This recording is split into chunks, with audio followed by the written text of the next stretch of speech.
Opo, Bombo Roger, kagabi nakatanggap nga tayo ng report na may allegedly na nag-suicide na isang criminology student, 22 years old na nakatira sa barangay Mariquet, Sorsogon, Ilocos Norte. At doon, nagresponde tayo kasama natin yung personal ng rural health unit natin ng Sorsogon. Mhm. At pagdating sa bahay, mismo doon sa loob ng kwarto, doon sa second floor sa kanilang bahay, is nakita nila yung nakita natin yung biktima na unresponsive at saka dugan sa ulo habang kayakap ng kanyang nanay. Kaya bigla dinala siya rito sa Arito upang mabigyan ng paunang lunas. Ngunit habang ginagamot dito ay namatay din na Bombo Roger. Okay. Ilan bala, sir, or sugat itong tinamo itong estudyante, sir?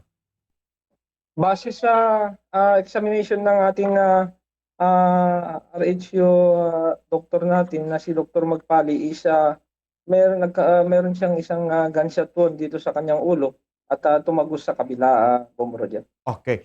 Based sa investigation po natin, sir, ano po yung nakikita nating motibo? Bakit pinatay na yung, binaril na yung sarili nitong biktima po natin, sir? Sa statement kasi ng tatay niya is napag-alaman natin na itong anak niya is graduating, supposed to be a graduating criminology student ngayong taon.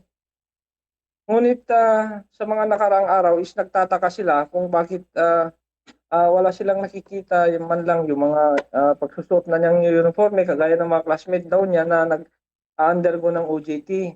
Mhm. Kaya minarapat nila kahapon ng umaga, dalawa sila ng kanyang asawa na pumunta sa kanyang eskwelahan sa data center upang alamin kung anong status ng kanilang anak. Doon nila napag-alaman na nabagsak daw yung anak nila at hindi candidate for graduation ngayong taon. Kaya ganun pa man, napag-usapan nilang mag-asawa na itong babae pinauwi na lang at kausapin yung anak nila. Doon siguro medyo emotionally depressed yung bata nung nalaman niyang alam na ng mga magulang ang kanyang status. Yun ang nakikitang motibo at ganun din yung mga magulang. Talagang aminado rin sila na yun yung medyo siguro ng bata hindi niya matanggap.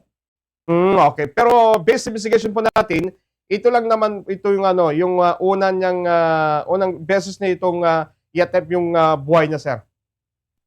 Oo, oo. Lahat ng statement nila, yung mga magulang niya at saka yung mga grandparents nila, Mhm. is ito lang yung unang beses. Okay. Sir, based sa nakalap yung pang-investigation,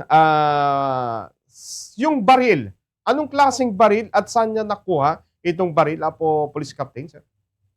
Yung baril na nagamit, Bombo Roger, sa mga na-recover ng ating SOCO team is isang caliber 22 rifle at may serial number din ito. And ang sabi ng tatay ng biktima is matagal na daw niya itong nakatago doon sa kwarto nila. Hindi Hmm? nga niya alam kung paano niya ito nahanap.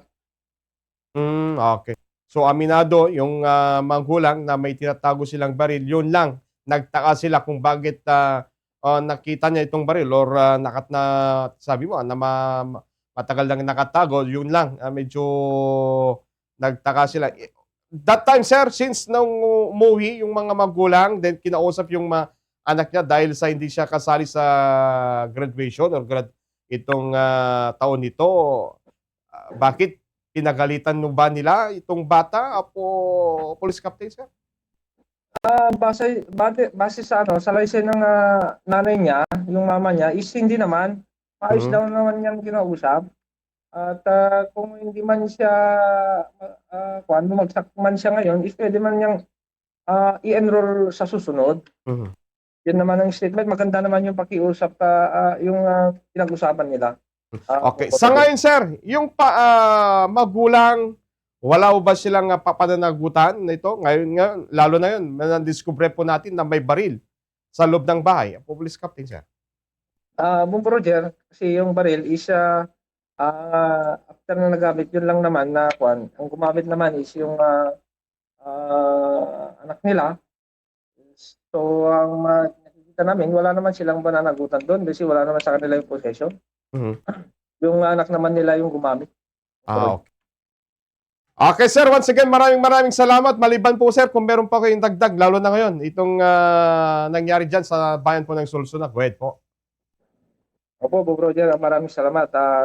Kunin ko na itong pagkakataon na makiusap sa mga kababayan namin dito sa Sulsuna na para hindi na maulit yung mga ganito.